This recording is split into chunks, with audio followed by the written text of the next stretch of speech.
So not surprisingly, preparing this was actually kind of difficult because every obstacle that could possibly get in the way of doing it got in the way of doing it. So which probably has to do with the actual topic. So I wouldn't be surprised if there's more spiritual warfare to be had as we begin to talk about this. There's also a bunch of different ways we could probably go with this. But I think the most fruitful way would be to look and see how Freemasonry fits into Satan's plan to destroy the church. So that's sort of what we'll talk about. And I am not sort of the first person to notice that. There was a Franciscan brother Franciscan, a seminarian that was in Rome studying at the Angelicum in 1917, and he noticed that there was a parade going on, and it was the Freemasons, and they were celebrating their 200th anniversary. And he was struck by it because they had flags and posters of Saint Michael being trampled by Satan. And they were chanting, "Satan will reign in the Vatican and the Pope will be his servant." And this Franciscan took this pretty seriously. His name was Maximilian Kolbe. And he immediately decided he was going to do something about it. So he formed the Knights of the Immaculata. And one of the things that he sort of vowed that the Knights of the Immaculata would do is fight against Freemasonry by converting them. And so he was very keenly aware of the fact that there was a battle going on. And if you kind of look overall, you can see its place in there. So October 31st, 1517, right? Luther nails his 95 Theses to the cathedral door in Wittenberg. And ultimately, his actions will be Satan's attack on the church's unity. And then almost exactly 200 years later, in 1717, on June 24th, the feast of John the Baptist, the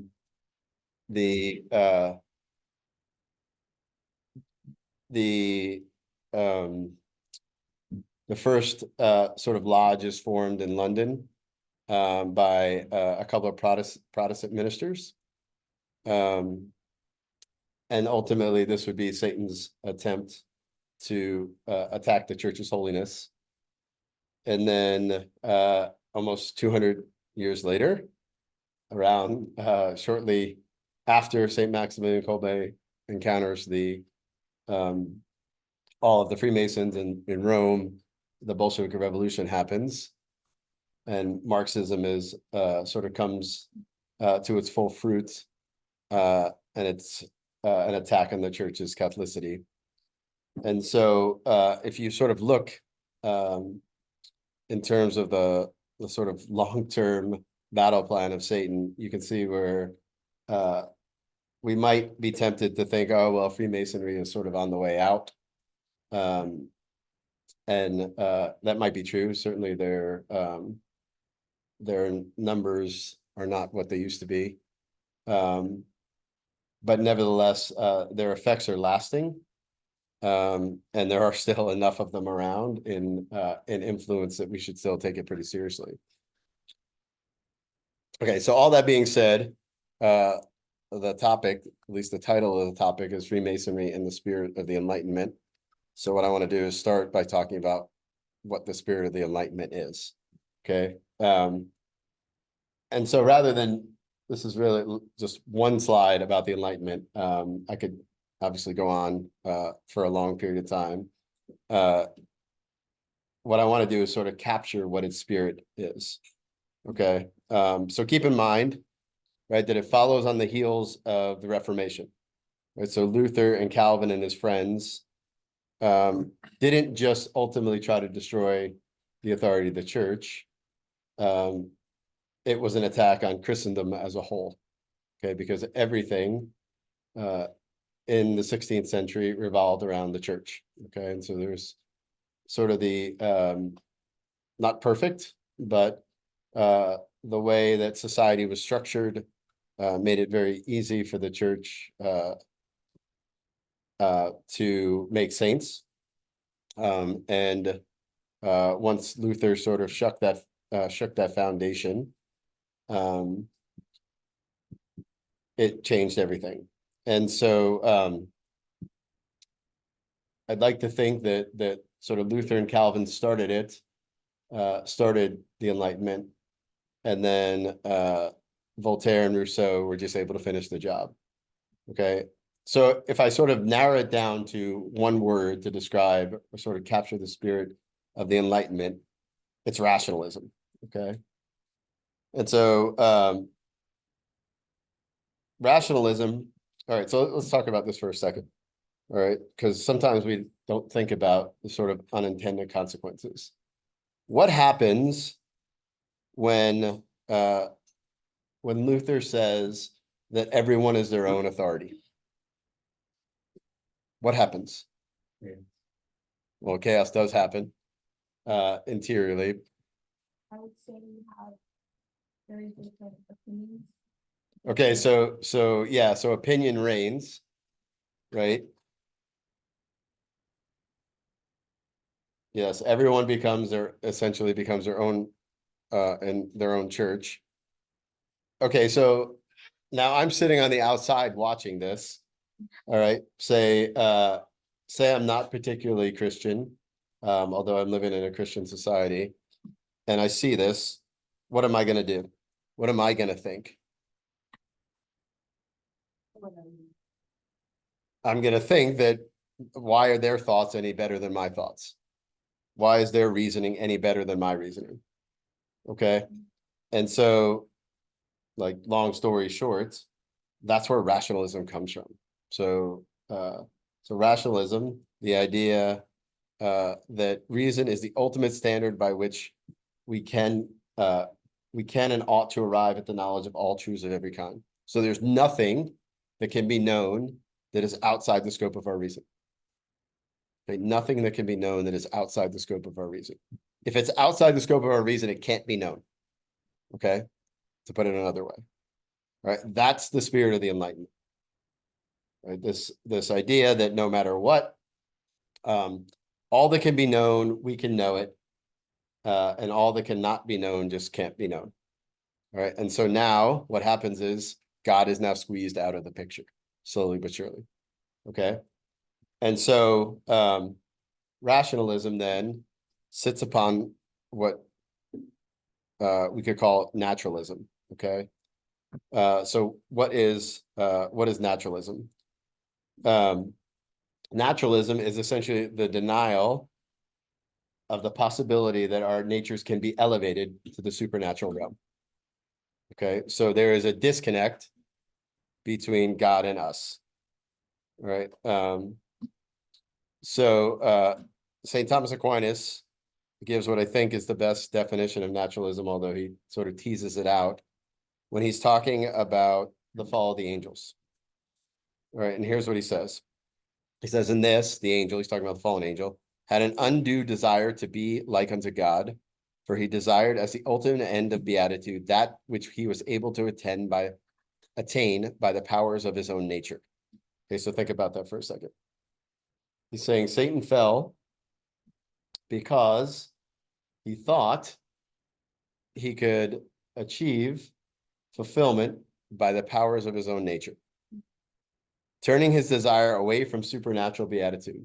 All right, so no interest in what goes beyond him. Or if he desired as his last end that likeness to God, which is given by grace, he willed to have this through the power of his own nature.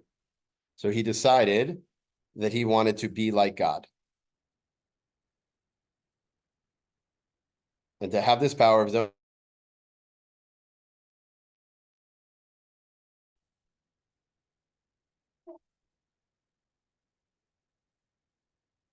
Sorry, slide drive.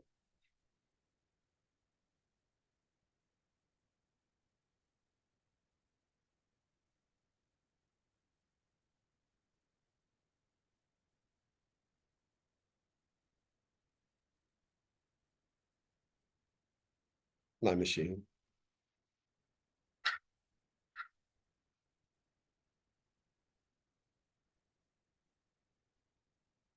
Okay.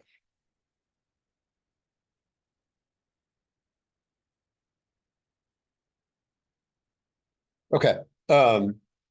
Okay, so let's tease out if rationalism is true, right? If reason, if nothing goes beyond human reason, what does that make me? God, right? That makes me a God. Nothing, if ultimately I know all that can be known, right? I become a God. All right. And so rationalism is just naturalism sort of applied to human reason. All right. So if there's no truth above our powers, then our nature must be divine. All right. And that's the spirit of the Enlightenment. All right. Well, it doesn't necessarily have to be me individually, right? It can just be like us collectively. But just the capacity of human nature to know everything that can possibly be known. And go ahead. I'm just gonna ask if there's a distinction between rationalism. And what? Positivism. Well, depends how you define positivism. I read that we own that basically anything that.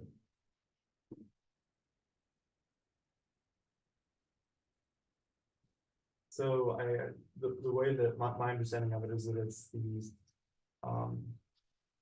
like positivism would be stated as like anything that can't be deduced like purely rationally or in like a logically strict manner is like not only irrelevance but like kind of doesn't exist. Yeah, so it's basically I mean, positivism, does that eliminate induction?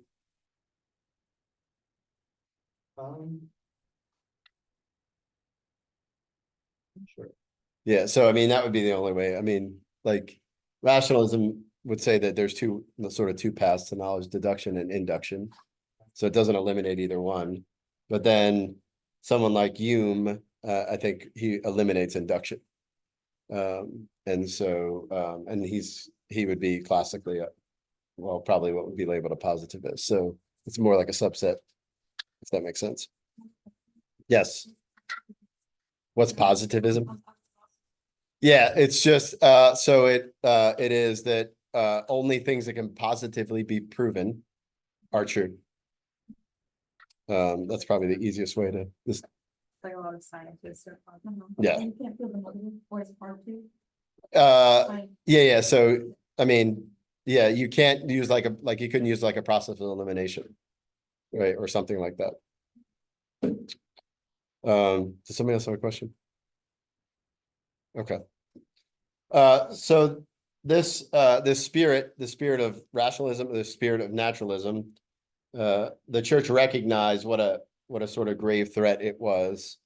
And in fact, the First Vatican Council sort of called it out and summarizes what the issue with it is. Thereupon there came into being and spread far and wide throughout the world that doctrine of rationalism or naturalism, utterly opposed to the Christian religion, since this is of supernatural origin, which spares no effort to bring it about that Christ, who alone is our Lord and Savior, is shut out from the minds of people in the moral life of nations. Thus they would establish what they call the rule of simple reason or nature. The abandonment and rejection of the Christian religion and the denial of God and his Christ has plunged the minds of many in the abyss of pantheism, materialism, and atheism, and the consequences that they strive to destroy rational nature itself, to deny any criterion of what is right and just, and to overthrow the very foundations of human society. That none of that is an exaggeration. And so one of the means by which Satan is going to crown rationalism and naturalism is through Freemasonry. Can I add to that real quick? Yes. So with rationalism in the Enlightenment, and even today, I might even say especially today, it cannot be approached honestly. Because if their approach is brought about on, or is done honestly, then they will rationally deduce the existence of God. Okay, using the same kind of reasoning and philosophy that Thomas Aquinas does.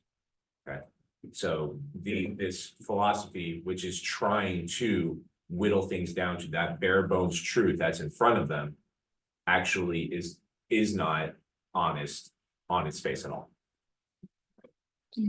Yeah, and this is why it's, I mean, that's a good point you brought that up. This is why things that are taken for granted that are pretty much pretty much obvious, people can't prove them, like the existence of God, right? And so I think it's Pope Leo the 13th actually says that as part of the punishment for rationalism, God further darkens their intellect and makes it so that they can't see the truth of things that easily could be deduced, like the existence of God, the immortality of the soul, and things like that. Purpose of life is to get that Yes. really exists. Yep. So keep in mind too what happens when you sort of deny that there's nothing above your nature, that now original sin is out of the question, right? It's not even something we have to worry about.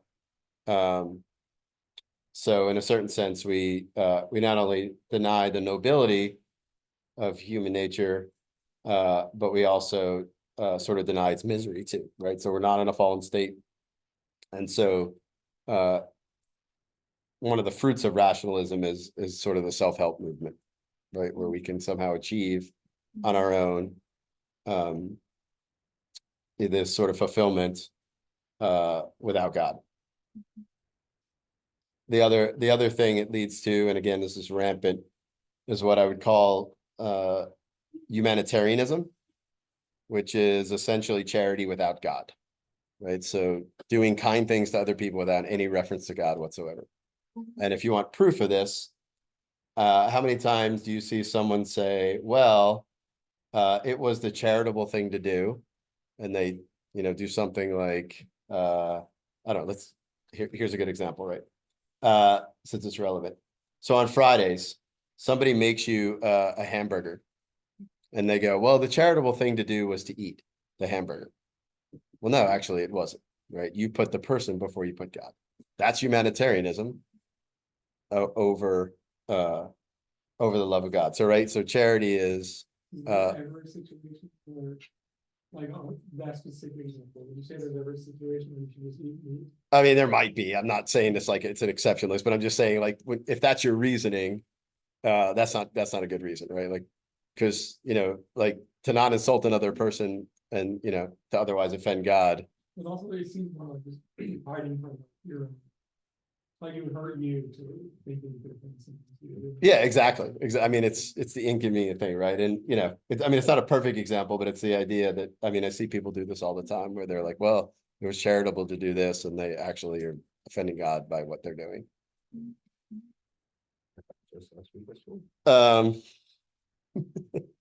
There you go, right? All right. Okay, so next few slides sort of set up what Freemasonry is. Okay, so a little bit, at least there's the mythical history and the actual history.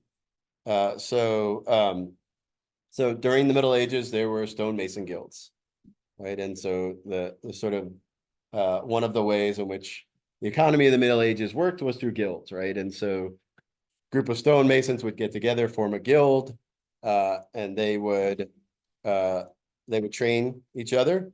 They would essentially certify each other. They would work together. So if you went into a town and you needed a stonemason, you would go to the stonemasons guild and say, hey, I need a stonemason. You'd know you were getting a good stonemason.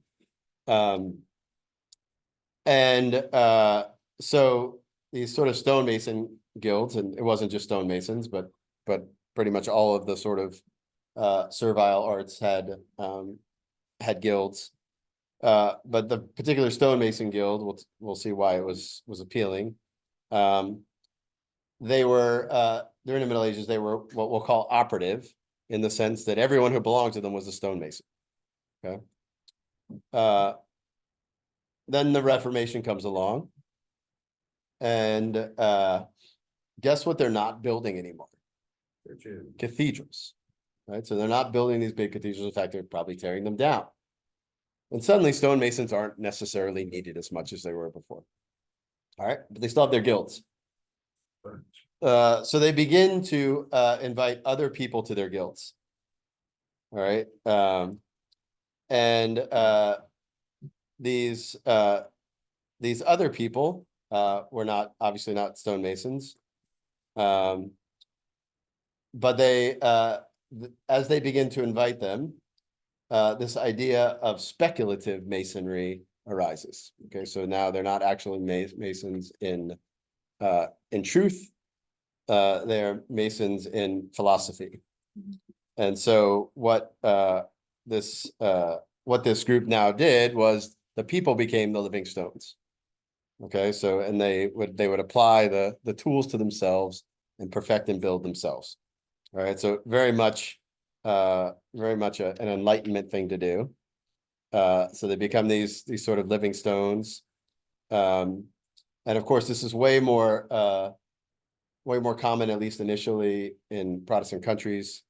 And it's actually appealing to a lot of Protestants because this group has sort of wrapped beautiful ceremony around this achievement of moral excellence. So take out the Catholic liturgy, and suddenly the Protestants are looking for something that looks like liturgy, and the Masons are happy to give it to them. Now, the Masons themselves actually, much like Islam, say that they actually come from the building of the temple, the first temple by Solomon. Okay, so they pick this rather obscure figure named Hiram of Tyre, who helped Solomon build the temple. So, and then they wrap a sort of backstory around Hiram. All right, that he was an expert in building the temple. He knew the secrets. Okay, key thing. He knew the secrets to building. All right, and only he and two other men knew those secrets. His father, who was the king of Tyre, and Solomon. One day, as he's working on building some pillars, these three guys come to him and demand that he give them the secrets. And so he leaves to get away from them, but they block three exits of the temple. And he tries to exit first, and one of the guys hits him in the hammer on the left side of his head. He tries to go out the east exit of the temple. Other guy hits him right on the right temple of the head. And then finally he tries to go out the north end, and he gets hit right in the middle of the head and dies. All right, and so they go and get Solomon and are like, the master builder has it sounds like a Lego movie. The master builder has died, raise him from the dead. And so Solomon goes and prays over him, and nothing happens because there's no God to pray to, right? Nothing supernatural can happen. And so Solomon, now realizing he's the only one left who knows the secrets of true masonry, buries them. All right, and he tells everyone that they were lost with Hiram. Okay. So allegedly, that's Hiram right there. That is where Freemasonry started. Okay, with this secret knowledge. You can already see it's has a very Gnostic feel to it. Now in the ceremony for the third degree, their highest degree, they actually raise Hiram from the grave and insert his spirit into the newly raised Master Mason. Okay, and that Hiram can finish the great work begun through him.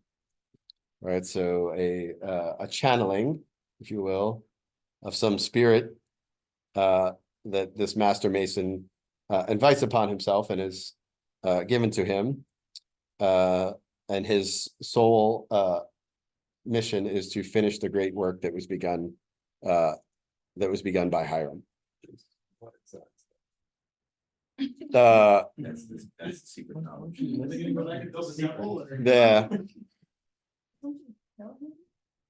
yeah, The reason. but they're raising him from the dead. Well, I mean, there probably is a spirit that's happy to oblige. And we'll talk about it a little more. Conjuring thing. Yeah, that would be called conjuring. We would call that conjuring. But you're saying they're not getting higher, they're getting somebody else. Yeah, Oh, gosh. yeah, This is happening constantly. yeah. So the highest degrees of Freemasonry, when you get there, that's what you have to look forward to.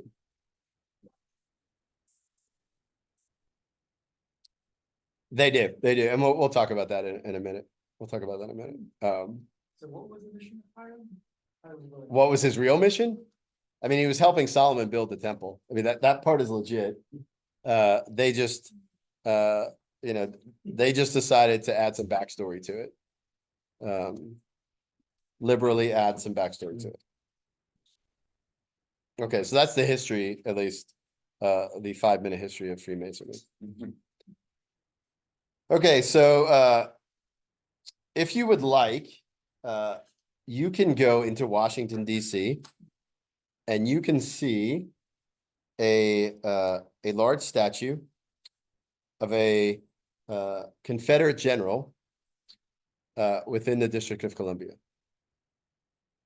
So somehow this statue was not ripped down during the purging of Confederate statues, because that statue is of Albert Pike, who is sort of the Pope of American Freemasonry.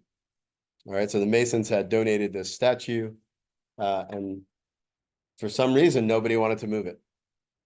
Strangely enough, although my understanding is that somebody did damage it in 2020 when there were the riots. Yeah, it's located, I think, on the back side of the Supreme Court. So not in some obscure place. Okay, so Albert Pike, so he has written he wrote what many consider to be sort of the catechism of Freemasonry, called Morals and Dogma. All right. So one of the things, and we'll talk about this in a little bit, Freemasonry can be kind of slippery because they're dishonest, right? And so it's often important that you use primary sources to sort of confront them with this. So when I've gotten into discussions with Freemasons, very often I will point to this Morals and Dogma, because every one of them, I think when you become, I don't know, it's one of the higher degrees, you actually get a copy. They give you like a copy of this book and you're supposed to memorize it. But anyway, if you ask most Masons if Freemasonry is a religion, they would say no. They would say it's a fraternal group that gets together, has barbecues, helps sick kids. They think of it like the Alliance Club. Yes. Or American Legion. Yeah, and so they would act like they were completely flummoxed as to why the church has an issue with them. Okay. So many of them say it's not a religion, but it's pretty clear that it is. And if you need a reason to sort of say that, well, Albert Pike calls it a religion. Sort of. Okay. He says Masonry is not a religion. He who makes of it a religious belief falsifies and denaturalizes it. The Brahmin, the Jew, the Mohammedan, the Catholic, the Protestant, each professing his peculiar religion, sanctioned by the laws, by time and by climate, must needs retain it and cannot have two religions. For the social and sacred laws adapted to the usages, manners, and prejudices of particular countries are the work of men. But Masonry teaches and has preserved in their purity the cardinal tenets of the old primitive faith, which underlie and are the foundation of all religions. Every Masonic lodge is a temple of religion, and its teachings are instruction in religion. Okay, so see the sort of slipperiness. The old primitive faith. Yeah, so the reason why he says it's not a religion is because it is actually the religion upon which all of the religions are based. So it is the foundation of every religion. But Judaism came before. No. There are no room for facts. Only what they say. All right, and I mean, I'm not being like facetious when I say that. Because it is demonic and their father is the father of lies, they lie. And some of them don't know they're lying. But that doesn't work even with their own, like, even if they say that, let's say their backstory is entirely true, that, what was it, Harem? Let's say that Harem did help Solomon, Hiram, yeah. Hiram, whatever. He's a good Jewish boy. He's That's a good Jewish boy. still 1,000 years after Mosaic law has been Yes. established. They didn't learn history in their religion. Yeah. I mean, so I mean, it's like, again, if you like, you could do the same thing with Islam too, right? Like, Yeah, exactly. I mean, that, historical facts are nasty facts. Okay, so essentially, it has all of the elements of religion to it, right? So it has, well, this sort of synchronistic borrowing from a whole bunch of other religions. The claim that it is the sort of center and union of all religions, which if it's the center and union of all religions, it must be a religion. The fact that they invoke God under the grand architect of the universe, to Nicole's point. And the fact that it has sort of this moral law attached to it. And it also has pseudo sacraments and that are supposedly instruments to achieving life after death. One of them. I mean, they're very similar to Christian sacraments, like they have a baptismal rite, and things like that. I don't know that much about, so finding some of these things, like the actual ceremonies themselves is hard sometimes. Yeah. Yeah, was it a baptism? Is that what it was? You know what it was? There Yeah. is a, I forget, David Gray. He's a, David Gray. Yeah, the Catechism of the Freemasonry or something. He wrote a book, yeah. Exactly, where he was a Mason in charge of his own Masonic lodge and all. He converted to Catholicism and he spills the beans in the Bible. Mhm. So I'd look him up if you want to learn more about it. Yeah, and there's a we'll talk about it in a little bit, but there's he did not get that high. He was in charge of his own temple. Okay, so this is a good time to mention this, but American Masonry and European Masonry. I was just hearing this in an interview from a priest and just last week. Apparently, American Masonry and European Masonry are different. They are both obviously demonic and dangerous, but in the United States, that you have the overwhelming majority of Masons, like Rob's saying, where they themselves are duped into thinking that this is little more than just another, maybe a little more edgier version of American Legion, your local VFW, et cetera, et cetera. Where it isn't until you get into the higher echelons that you realize, holy crap, that this is like demon worship kind of stuff. Over in Europe, a whole other kind of story, where over in Europe, it gets very, very dangerous and very, very hush hush extremely quickly. And that's the kind of stuff that David's already talking about. Mhm. We tried to get my dad in. That was funny. Because my dad was like, like we killed Freemasons as Catholics. And he's like, and you probably shouldn't be existing at all. And they were like, but we're better because we come from the beginning, just like you, was what their response to my dad was. Which I thought was really, really interesting. 'Cause they really wanted him to get into this because whatever. And that was like. Yeah, it's really bad in the military. Yeah, because the It's military, extremely bad. Yeah. yeah, it's really common for people to get into, but basically he was saying that the way they kept like phrasing it was, we've always been around from the beginning, just like the Catholics, there's not much difference. And like going into the better things that they've done. And he said that that was very striking to him, that like, he's like, that was also a big red flag to him of like, there's only two things that have existed like before, like, you know, when it comes to Christianity. And it's like, he's like, things that worship Satan, and things that worship God, and Catholics worship God, so. That was his reasoning for why he did not join the Masons. Yeah, good for him.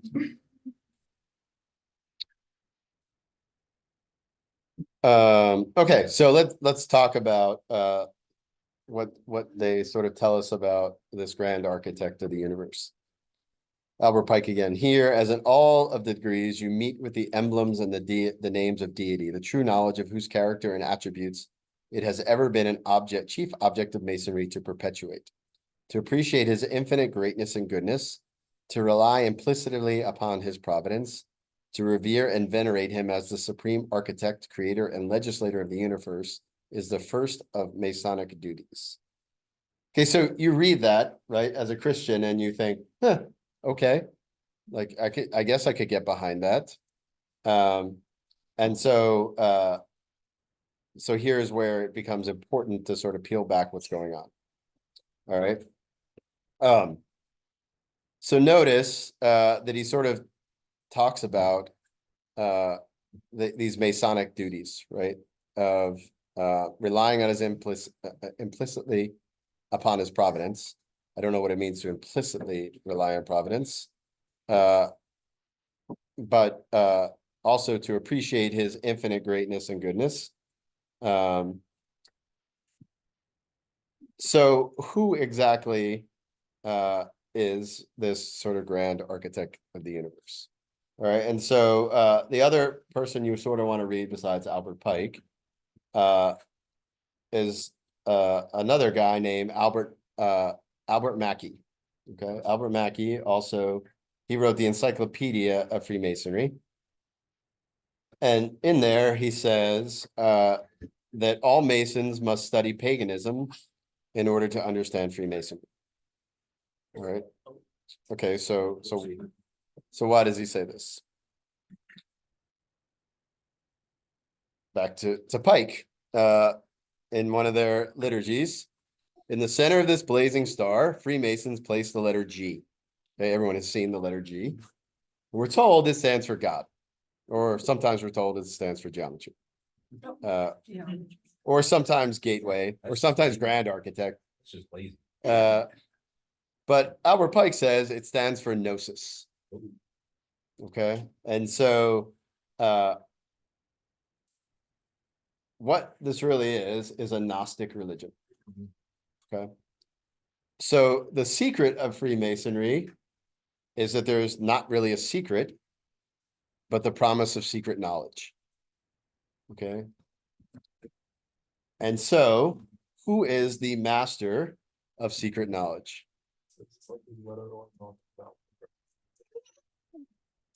I mean, it's kind of looks like it, right? It kind of sounds like it, right? But the master of secret knowledge, who always promises secret knowledge, right? From the very beginning. What does he promise Eve? Secret knowledge, right? It seems like Emperor Palpatine. Yeah, it's the same thing every single time, right? At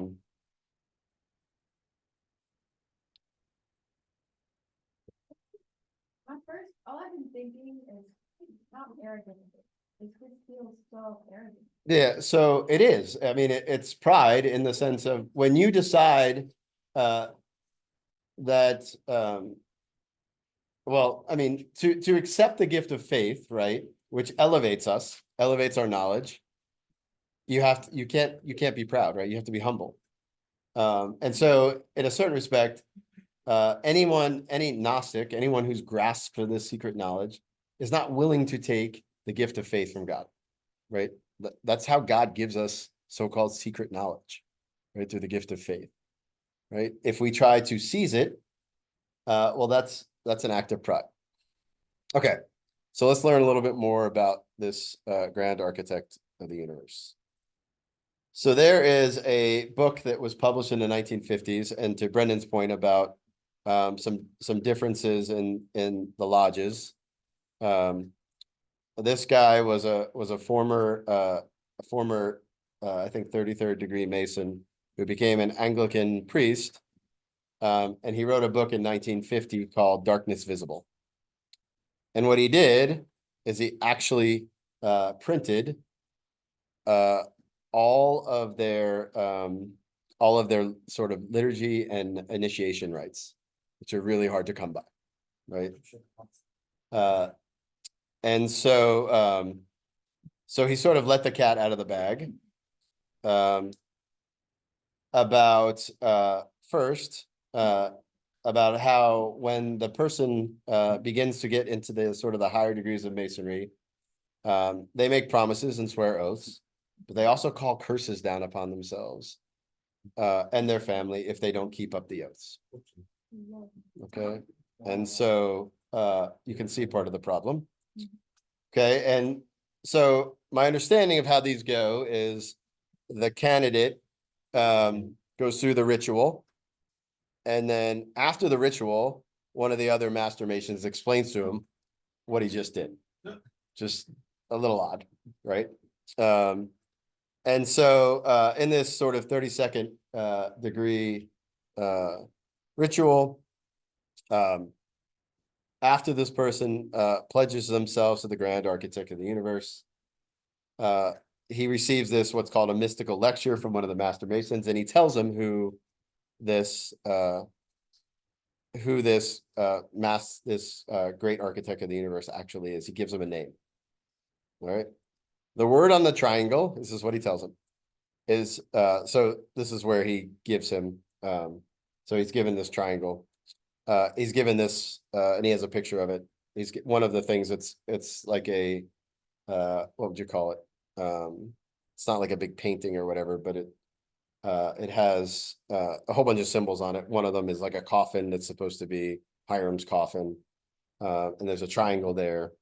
And so he says the word on the triangle is that sacred and mysterious name you have just solemnly engaged yourself never to pronounce. Okay, unless in the presence and with the assistance of 2 or more royal arch companions. It is a compound word, and the combination forms the word Ja-Bul-An. Okay, so this is the name of Jehovah, Baal, and Osiris. All right, so 2 demons mixed with God's name. And so you see this sort of you can imagine that is a demon of syncretic religions, right? Because it's even in the name, right? It's sort of this mixing of paganism with Osiris is from, like, is that Greek? What is that? Egyptian. Yeah, Egyptian. Yeah, Egyptian, biblical, the biblical name for God, and then the biblical name of a demon, Baal. All Old Testament gods are all. Yep. All. And so it's hard not to think that he has not just solemnly engaged himself to a demon, given that 2 of the names are demonic. You can be sure it's really just one. So one of the things that becomes very clear is that it's not this sort of innocent fraternity club, but under the control of Satan and ready for him to use as at his will to sort of destroy the church. Okay. My understanding, I couldn't confirm this, but my understanding is that in the 33rd degree, the great architect of the universe is actually revealed to be Satan himself during this mystical lecture. So are there actually 33 degrees where they jump from like 10 to? I think there's actually 33. I think, yeah. The. So the 33rd degree kind of, look, if I understand correctly, Freemasonry has had quote unquote schisms in itself. Okay, greatly ironically. Yeah. But the 33rd degree, those are the guys where their headquarters are, you know, actually in the foundations in where's it, Edinburgh, I think is where it was first started. And then DC, and then even scarier is well, to Paris. So I have a question, like, Okay. what are they, like, they're. Like, when I think of these numbers, I think military, so, Think more of like a progressive enlightening, like that's how they would use them. So as they go from degree, think of it as like in their mind, a further light switch being turned on where they get closer and closer to the secret knowledge. okay, so the bigger the number, the higher? Yeah. Interesting, okay. Fine.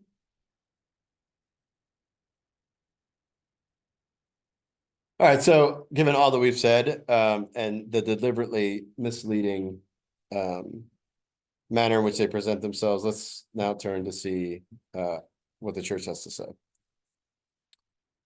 So since 1738, I think there have been about I didn't actually count 8 or 9 encyclicals written against Freemasonry. So it's not it is most certainly a topic that has been touched, although the last one that was written in 1890 something. Although interestingly enough, if you were to Google Pope Francis and Freemasonry, he just in November had an ad limina visit with the Philippine bishops, and apparently Freemasonry is overrunning that country. And so he gave them Pope Francis for his ad limina visit. So you know, you can look at the minutes from those ad limina visits. And Pope Francis essentially exhorted the bishops to begin to reteach, because they had been so quiet, why the church is so against Freemasonry. So it is still in certain parts of the world a real issue, especially against the church. So it's a very Catholic country, the Philippines. And so you can see that certain parts of the world, that the destroying of the church is still going on. All right, so Pius IX said, "Indeed, each of you knows well the nature, zeal, and intention of sects, whether called Masonic or some other name. When he compares them with the nature, purpose, and amplitude of the conflict waged nearly everywhere against the church, he cannot doubt but that the present calamity must be attributed to their deceits and machinations for the most part. For from these, the synagogue of Satan," so he calls Freemasonry the synagogue of Satan, "is formed, which draws up its forces and advances its standards and joins battle against the Church of Christ." Okay, so in this encyclical, Pope Pius IX essentially tells Catholics that not to argue with people about Freemasonry, but simply to clearly tell them that the church forbids them to join.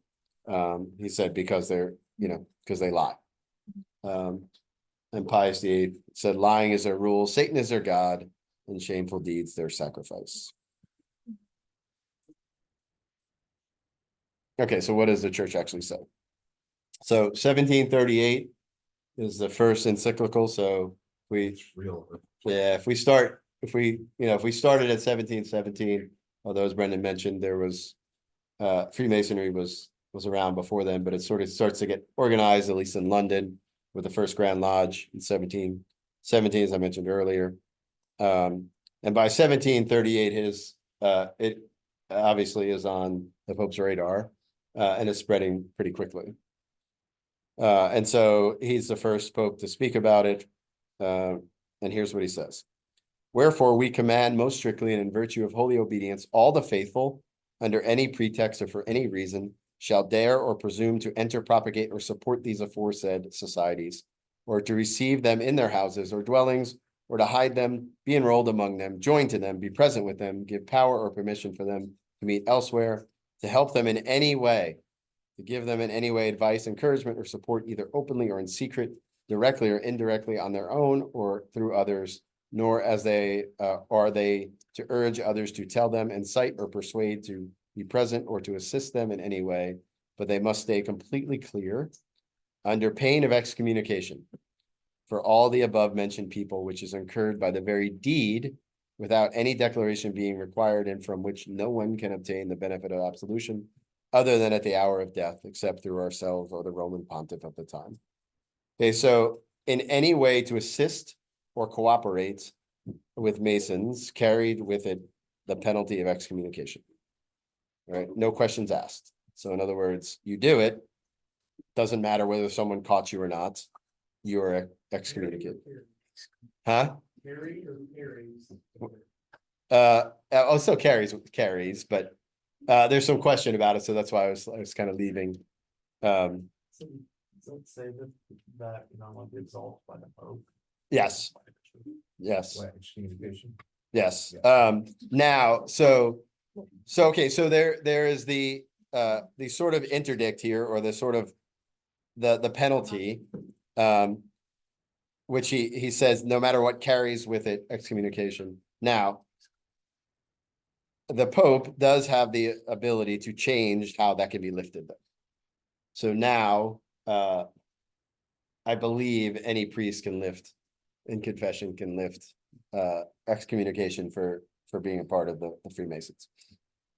It's no longer just only reserved to the Pope. So there has been, obviously, has been confusion.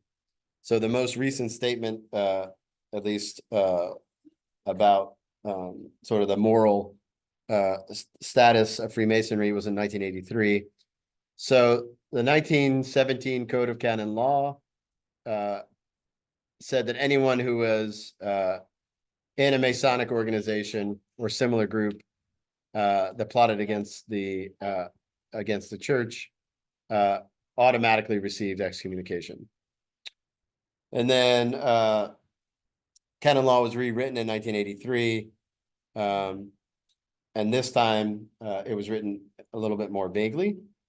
So it said a person who joins an association which plots against the church is to be punished with a just penalty. However, a person who promotes or directs an association of this kind is to be punished with an interdict.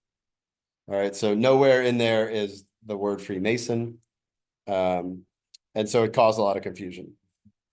And so Is it synonymous with excommunication? sometimes. So it was very vague, right? And so the prefect for the Congregation for the Doctrine of the Faith at the time recognized this and almost immediately sent out a clarification. That was Cardinal Joseph Ratzinger, who's Pope Benedict. And here's what he had to say about it. It has been asked whether there has been any change in the church's decision in regard to Masonic associations, since the new Code of Canon Law does not mention them expressly, unlike the previous code. This sacred congregation is in a position to reply that this circumstance is due to an editorial criterion which was followed also in the case of other associations, likewise unmentioned in as much as they are contained in wider categories. Okay, so for whatever that's worth, the editor didn't like it. Therefore, this is the important part. Therefore, the church's negative judgment in regards to Masonic association remains unchanged, since their principles have always been considered irreconcilable with the doctrine of the church, and therefore membership in them remains forbidden. The faithful who enroll in Masonic associations are in a state of grave sin and may not receive Holy Communion. Said this was in 1980. 1983, I think it was. Went right after the Code of Canon Law. So Came out. Bagnini is still around. I think he died in, well, Who's the other one?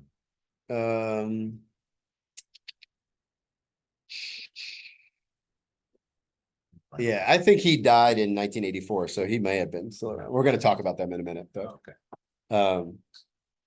Okay, so the point, okay, so nothing has changed. So the judgment itself, he says, is unchanged. And it's because the principles of Freemasonry are completely, totally irreconcilable with the church. Notice that he doesn't necessarily say that the problem is that they plot against the church. Because that has been treated as a loophole often. Well, if this lodge doesn't plot against the church, why can't I join them? But he makes very clear that it's the content of their teachings. He says that anyone who joins is in grave sin and may not receive communion. This, by the way, is pretty irregular for the way, especially the sort of post-Vatican II church speaks, right? He doesn't talk about it being objectively grave matter, right? And then someone is subjectively guilty, maybe, maybe not. He just simply says it is objectively the person is in a state of grave sin for associating with them. And so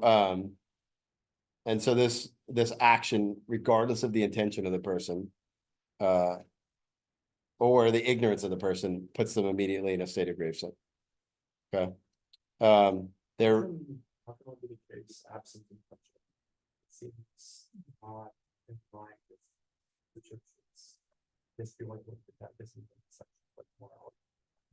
Yeah, because the objective act itself is so grievous that it ends up being grave no matter what.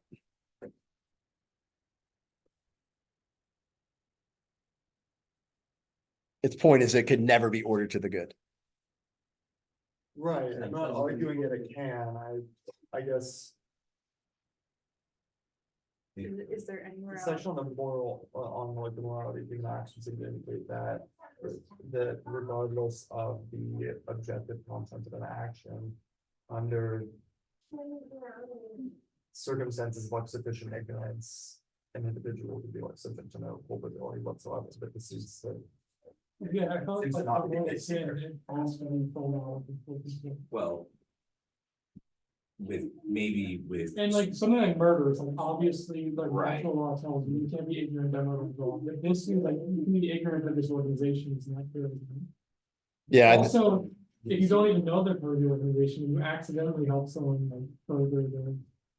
Like if they lie to you, say you donate money to a charity, and it's donating money to a Yeah, I charity. mean, I don't think it's talking about that, right? Like, but I do think it's probably talking about like, okay, can you support the Shriners? Probably not. Right. So like, I'd have to think about your objection, Andrew. I mean, what you're saying makes sense. But it seems to be that that he's saying that the person is in a state of grave sin no matter what.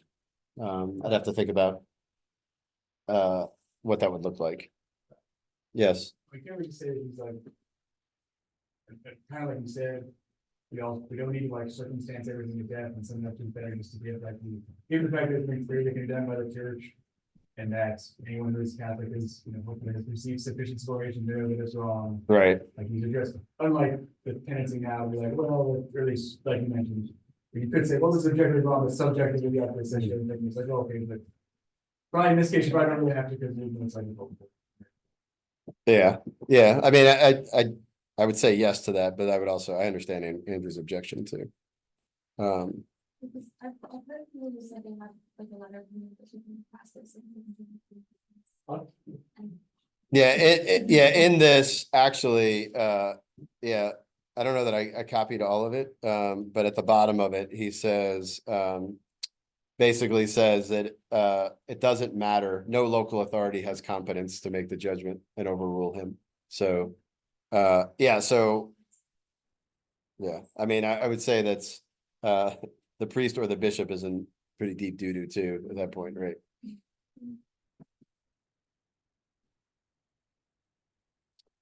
Okay. All right, so let's talk about what the church has said, why it's wrong. So this is Pope Leo the 13th in his encyclical, the longest of his encyclical. I think he has 3 or 4 on Freemasonry. In those matters which regard religion, let it be seen how the sect of the Freemasons acts, especially where it is most free to act without restraint, and let anyone judge whether in fact it does not wish to carry out the policy of the naturalists. All right, so he's back to talking about the sort of denial of the supernatural, the naturalism we talked about at the beginning. Okay, so he's saying clearly it's animated by a spirit of naturalism. By a long and persevering labor, they endeavor to bring about this result, namely, that the teaching office and authority of the church may become of no account in the civil state. And for the same reason, they declare to the people and contend that church and state ought to be altogether disunited. By this means, they reject from the laws and from the commonwealth the wholesome influence of the Catholic religion, and they consequently imagine that states ought to be constituted without any regard for the laws and precepts of the church. Okay, what does that sound like? It sounds like pretty much everywhere in the world at this point, right? Okay, so he's saying, okay, this indifferentism or this sort of equating of all religions, we'll call it a sort of a false ecumenism, has consequences, which is really all they care about. And the consequences are that the church loses any say in the way society is both lived out and governed. I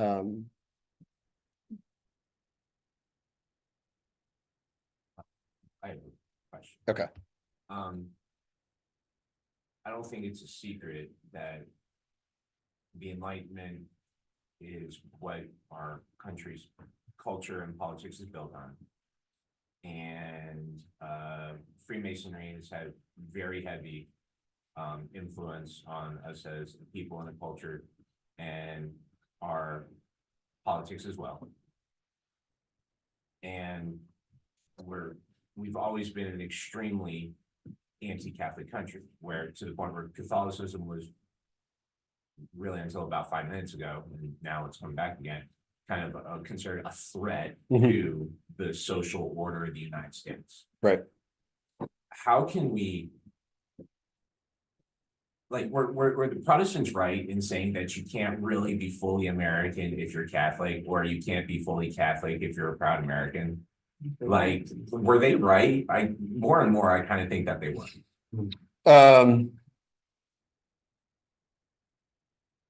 Let's go to the next couple slides and then talk about that. No, because I want to put context around it, because I think we can answer the question. But like it's like you asked the question, but the next few slides are like partial answers to it. So if I start to answer it, then I'll let the cat out of the bag. All right, so another one of the sort of founding books is called Anderson's Constitution for Freemasonry. Okay, and so written very shortly after the first founding of the lodge.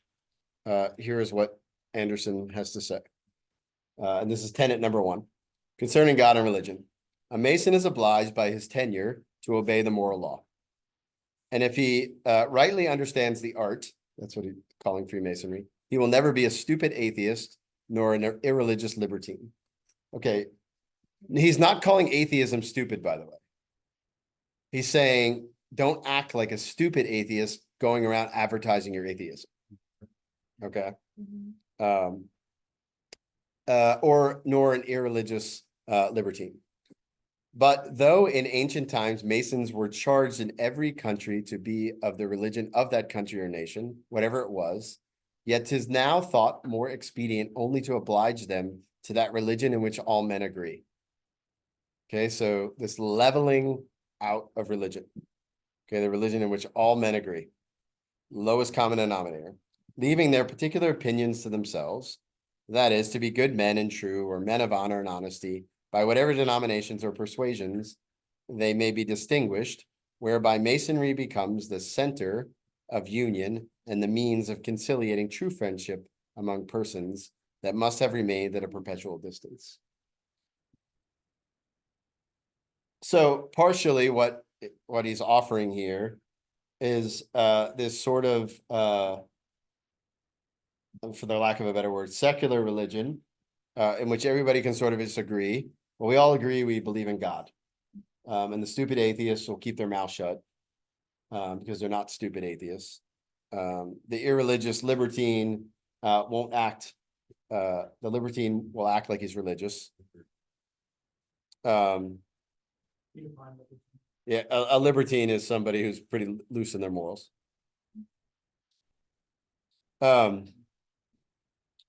Okay, so this, building off of what Brendan said, is the American way. Right, and it very quickly is becoming the way everywhere. So what does the church actually teach about the separation of church and state? Okay, so here's what Pope Leo XIII said. There are others, somewhat more moderate, though not more consistent, who affirm that the morality of individuals is to be guided by the divine law, but not the morality of the state, for that in public affairs, the commands of God may be passed over and may be entirely disregarded in the framing of laws. Hence follows the fatal theory of the need of separation between church and state. So he calls it a fatal theory of this separation between church and state. But the absurdity of such a position is manifest. Nature herself proclaims the necessity of the state providing means and opportunities whereby the community may be enabled to live properly, that is to say, according to the laws of God. Besides, those who are in authority owe it to the Commonwealth not only to provide for its external well-being and the conveniences of life, but still more to consult the welfare of men's souls and the wisdom of their legislation. Okay, so what is he saying?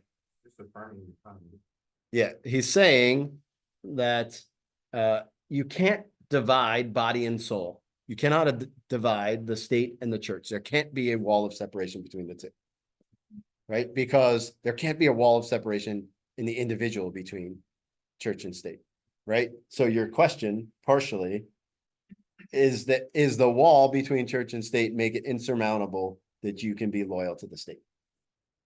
That's really what you're asking, right? Essentially, yeah. Yeah. Be loyal to the state, but only when it is also being loyal to God. Right. But it shouldn't be that way. That's the point. Oh. Right. So his point is exactly that. There shouldn't be this divide. They should be both having the same, working to the same, for the same end, which is the salvation of the person's soul. Right. So when we all walk out of here, it shouldn't be any harder to be Catholic than it was in here. Right. That's how society should be set up. Right.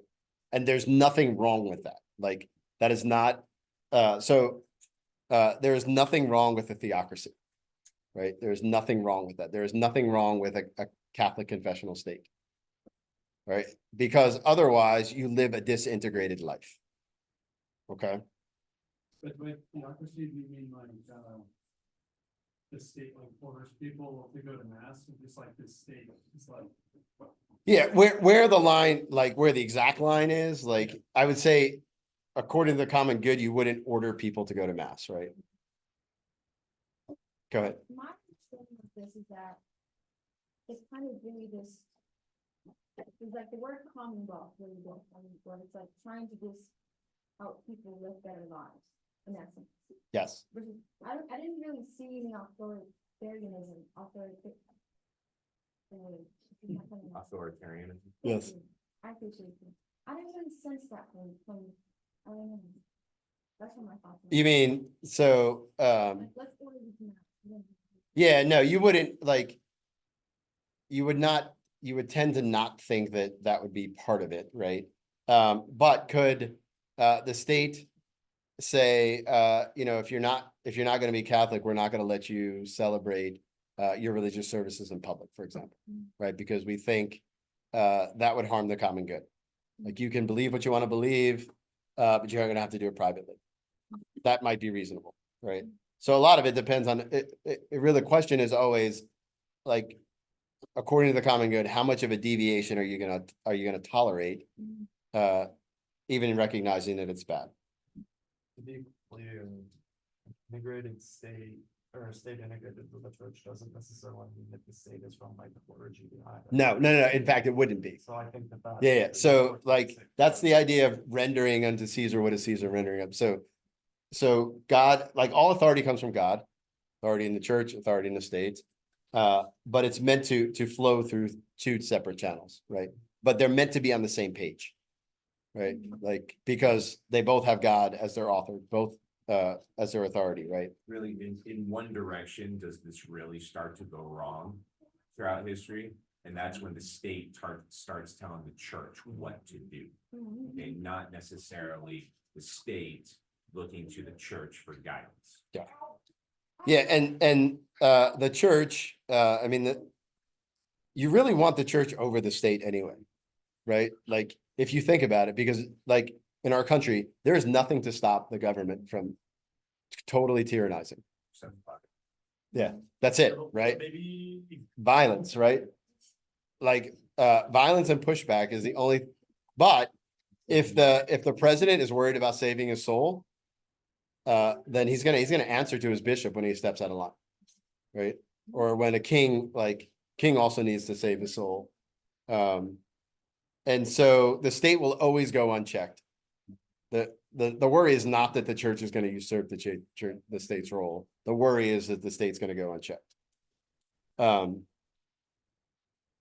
we're not even like even close to that. I mean, people try to shoot down your argument against abortion because it could be, you could have come to it from a religious point of view. Yep. Yes. But Sorry. some, I mean, we're certainly not at that point currently. But in the past, it was I think. I don't know what I personally think on this, but I know even a lot of Catholic principles, like, I don't know, Dante writes a lot about kind of like the church overstepping and the problems that resulted from its kind of exerting undue influence on the state. So how would you respond to that? Yeah, I mean, it can happen, but in the long term, it's not going to happen, right? I think with Dante, he's particularly talking about when bishops or higher clergy during that time would start stepping into those roles, those civil roles, which on its face is perfectly fine. If not kind of like, yeah, we want them to have an influence and some level of push in that, but it's when they forget their spiritual role and step entirely in the civil role. And there could also be corruption where like a bishop or whatever, the church leaders try to get the people to elect someone. And the reason why I said it, like, it can happen, but it's always going to go back, is because the principles upon which those are unchanging, right? So the principles upon which the church operates are unchanging, whereas like a state constitution is constantly in flux. Okay, so partially, I mean, just historically, like how we got there. I mean, Brendan already talked a little bit about how there's elements of Freemasonry baked into the American founding. But where it really goes sideways is when FDR and Truman, both Masons, packed the Supreme Court with Masons. So from about 1940 to 1970, the Supreme Court was dominated by Masons. And guess when all of the sort of separation of church and state emerges, when loose marriage and divorce laws happen, all throughout that time. Like, so it doesn't take much for Masons to sort of insert their influence, right? Yes. Did LB did it come before or after FDR? After. Yeah. So like if you go to like the Everson decision in 1947, where they essentially invented the wall of separation between church and state by quoting just a random letter from Thomas Jefferson, and they just decided that that you can't treat religions differently from each other, and you can't even treat them differently than you do non-religious groups. so you see it impacts it very quickly. Okay, so we talk a lot about like the culture wars and the sexual revolution. I think the court packing of the 40s actually has had a more profound effect on our culture, including that, than if you trace the Supreme Court from, I'm going to say from 1940 to 1975 with all those Masons on them, look at all of the destructive cases that were there. Yeah. So 35 years of the Masons unchecked, yes. I would say the Masons, both liberal and conservative. Yeah, I mean, it didn't really matter. Didn't matter. I mean, that group of, yeah, I need to go back and look, but I think the Supreme Court leading up to the Civil War was also packed with. yeah. Yeah, there's websites that you can go look because they're kind of proud about it. Like if you want to know historically, yeah, who is, but yeah, between like 1937 and 1949, FDR and Truman put 10 Masons on the Supreme Court. Can we go with any are currently on for right now, or is it more about us? I mean, I hope not. I mean, Robert. given. Somebody has something on that guy. Not like all the justices were quote unquote Catholic. Well, not all of them, no. There's, I think 5 of them are. Oh, Been accused of that. Yeah. You would think if the Masons did that much damage, Well, let's not forget our president is Catholic. yeah, there is that too. I don't know. It's, he forgets he's Catholic and he must say. Remember enough to get. Never mind. For being recorded. Remember that. Oh, well. Okay, so sort of closing the loop on this, what the church teaches about the separation of church and state. Let's talk about a little bit about religious liberty. Pope Leo XIII, justice therefore forbids, and reason itself forbids, the state to be godless. So he calls it unjust, or to adopt a line of action which would end in godlessness, namely to treat the various religions alike. Okay, which is exactly what, if you read the Everson decision, which Hugo Black exactly said had to happen, treat all the religions alike, and to bestow upon them promiscuously equal rights and privileges. Since then, the profession of one religion is necessary in the state, that religion must be professed which alone is true, and which can be recognized without difficulty, especially in Catholic states, because the marks of truth are, as it were, engraved upon it. Okay, so if we sort of summarize the sort of understanding of freedom of religion, no one obviously could be forced to be Catholic, and no one can be sort of stopped from acting on their religious convictions in private. Those who are this part of the state and in charge of the common good have to favor the true religion because it's true. I think that's it. I don't know what else I was going to say about that. Yes. Before we wrap up, kind of, I guess, what we said was the last slide. How is Freemasonry different from just like Enlightenment philosophy? It's not. I mean, it's Enlightenment philosophy in action. Like, I think it's one of the popes calls the Freemasons the daughters of the Enlightenment.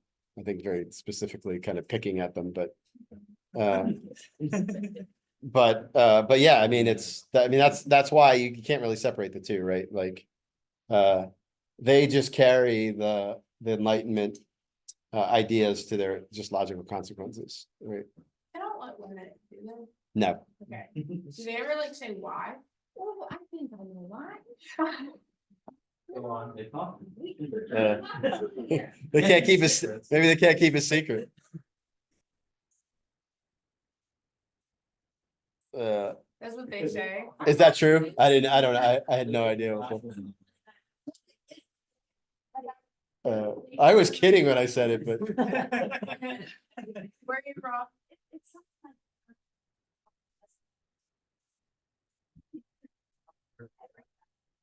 That's funny. there's part of me that gets like just wants to say like maybe they got one thing right, but I don't want to say it.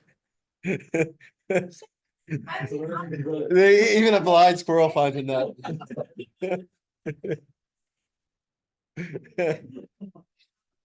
All right, so let's go back to Brendan's question then. Ask your question again. About the whether you can be, Oh, yeah, the way, can, it's a constant question. Of the Protestants, can you be truly American if you are Catholic, or can you be fully American and fully Catholic?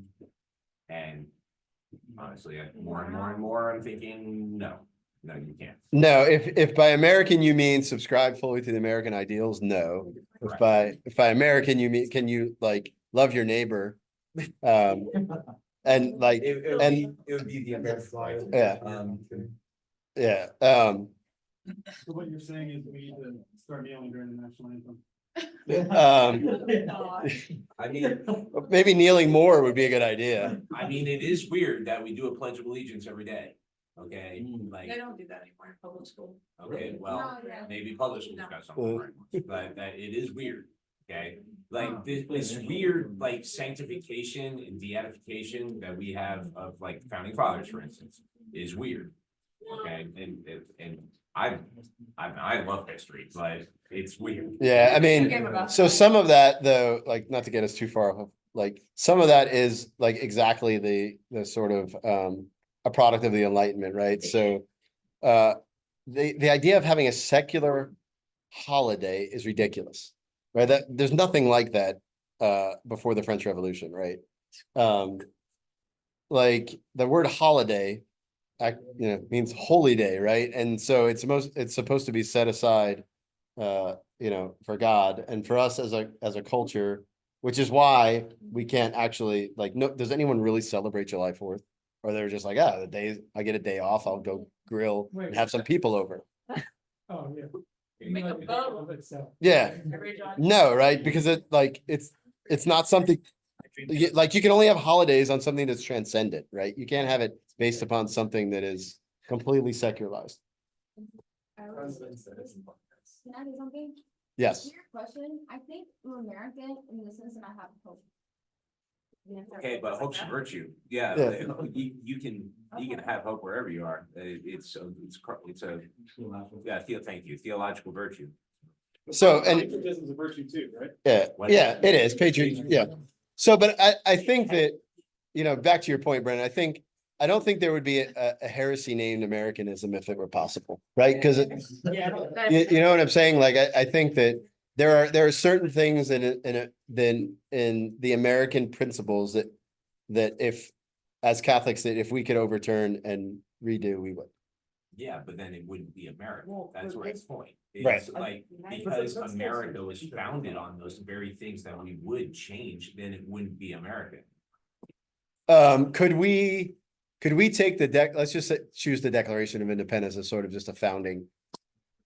Could that be ordered to a Catholic state? Yes, Yeah, so, I mean, or the first draft of it.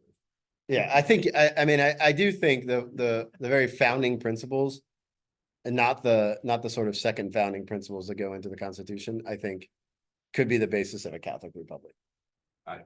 Yes. It also doesn't really matter, because wherever you live, you're Catholic. So there is the point where like, if you agree with a lot of what the country does, then that's great. But if you live in a country where you don't agree with what the authority is doing, then I mean. Yeah, the only reason why I think it does matter is because it would be way easier for somebody in, I don't know, 13th or 14th century Italy to be saved than for us. Because they're literally the culture was so Catholic, it was like they would be immersed in it, right? And so like this tugging back and forth, I mean, like literally the people that are saved now, almost everyone requires heroic virtue. Right? It's what? It's not. Like, I don't know if we'll ever get that. Oh, you mean it's not like It's not- culturally Catholic? Yeah, but that's because we stopped trying to do that. Right? Like that was like, if you read like when Leo the 13th, when he sort of chastises the American bishops about Americanism, he's basically telling them, look, that culture is ripe for you to take it over. Take it over. And nobody did. The American church was so close to schism with Rome. It's ridiculous. Yeah. Because they try to introduce the church in a more American way to make it more palatable to native born Americans. Yep. And not where they figured everyone who's Catholic in the US in those days were just immigrants.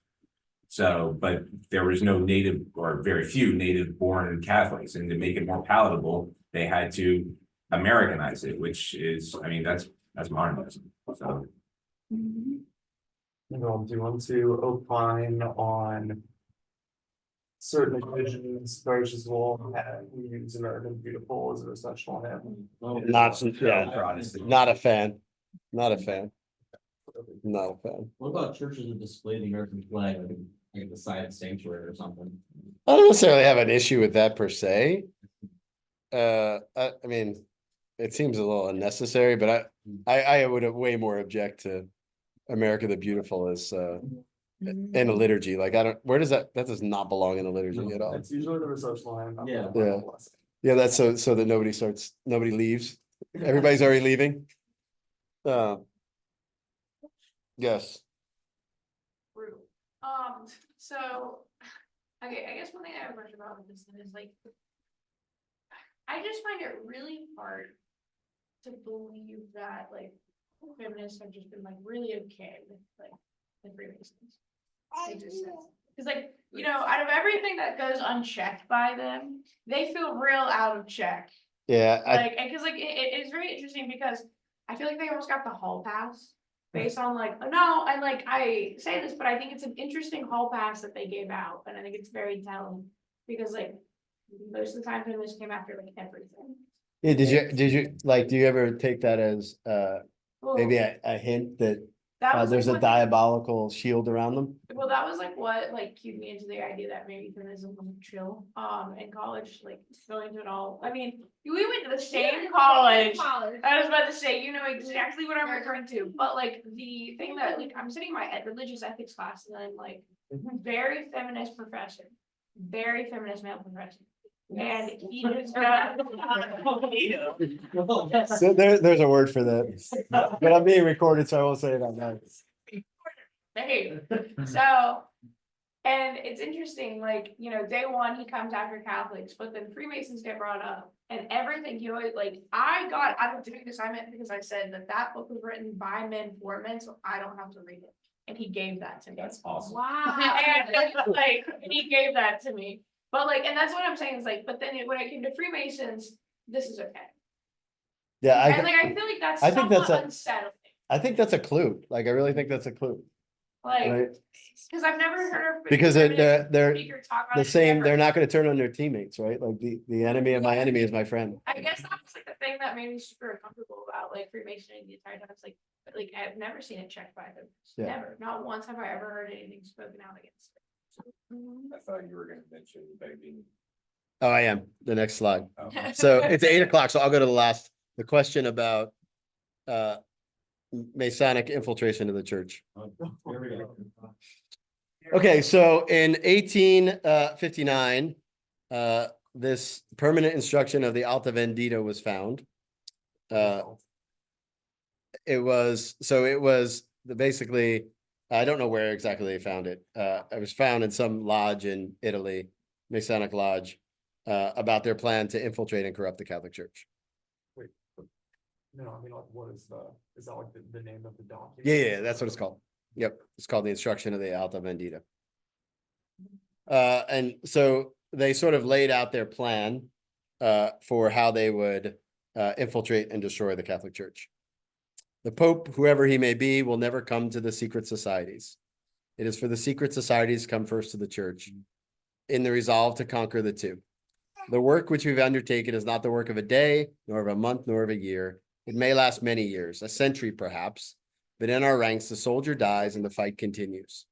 We do not mean to win the popes to our cause, to make them neophytes of our principles and propagators of our ideas.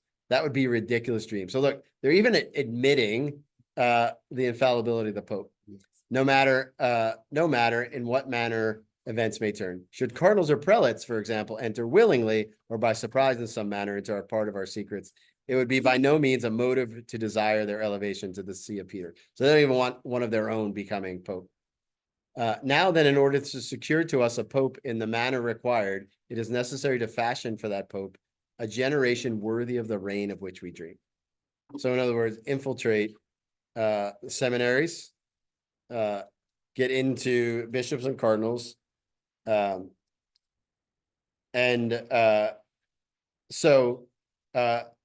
this all comes to sort of a head in the 1970s. And there's a good book from a guy who was in the Vatican in the 1970s and early 80s named Father Charles Murr. It's called Murder in the 33rd Degree. And so this priest worked in the Roman Curia, and he was friends with an archbishop from Canada named Archbishop Gagnon. And Archbishop Gagnon was appointed as apostolic visitor to the Holy See by Paul VI to investigate whether the Freemasons had infiltrated the church and to what degree. No, I mean, he wasn't spying. He was, they weren't spies. They were actual Freemasons. And so he was his job was to investigate them. This took about 3 years. And he found at least 3 highly placed Curia members that were either definitely Masons or at least Masonic sympathizers. This was 1978 when he finishes. So he goes to Pope Paul VI about a month before a month before he dies, and Paul VI hands him back the report and says, "I can't handle this. Hold on to it until the next Pope comes." So he does this, and the next Pope is John Paul I. Gagnon is able to meet with him, shows him everything in there, points out who he thinks at least the 3 serious Masons are, and it's Cardinal Jean-Marie Villot, who was his Secretary of State at the time, was Paul VI Secretary of State. Archbishop Annibale Bugnini, who was sort of the chief liturgical reformer, the one who was responsible for the Novus Ordo Mass. Yes, and then in 1976, when they began to suspect him, they promoted him to become an apostolic. I don't know. He ended up in Baghdad, Iraq. I don't know exactly what his. Yes. Oh, he was a. He was intermediator. Yeah. Between the Israelis and the Arab states. And then the third one was Cardinal Sebastiano Baggio, and he was the head of the congregation for Sacred Congregation of Bishops. So it was his job to appoint bishops. Okay, so Archbishop Gagnon Secretary of State. takes this to John Paul I. John Paul I is seriously disturbed by it. He calls, I believe he calls Baggio to meet with him. Baggio is the last person to see him alive. Nobody knows really what happened. So the Pope dies that night after 28 days of being Pope. So Gagnon is back, again, now a new pope, John Paul II. And he sees John Paul II about 4 or 5 months into his pontificate. John Paul II is nonplussed by it, not really interested. And then Gagnon basically quits, goes to do missions in the jungles of Colombia. John Paul II, What was the assassination? yeah, very shortly before he's assassinated in 1981, the Italian secret police come to him and said that they had raided a Masonic lodge and found a bunch of the Vatican bank records there, that they had a plan to bankrupt the Vatican. He gets, Shot on the front porch. yeah, he gets shot very shortly after. We don't know who, like, we don't really know who, Soviets. yeah, we don't know who did it. We assume it was somebody behind the Iron Curtain that did it. First words out of his mouth when he is better is he tells his secretary to find Gagnon, because now he's interested in what he has to say. And eventually Villot ends up dying of lung cancer. Baggio is removed from his post. But nevertheless, a lot of damage was clearly done.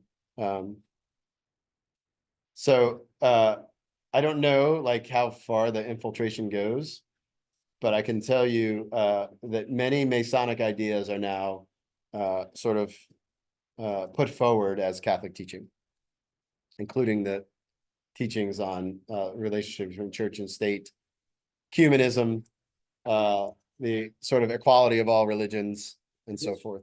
Like a lot of church architecture, too, that's what the Masonic lodge, 3 chairs in the middle, place the camp. Yeah, so if you go into a Masonic lodge, the altar is in the middle of the room. And then you get the chair behind. Yep. Yeah, so really kind of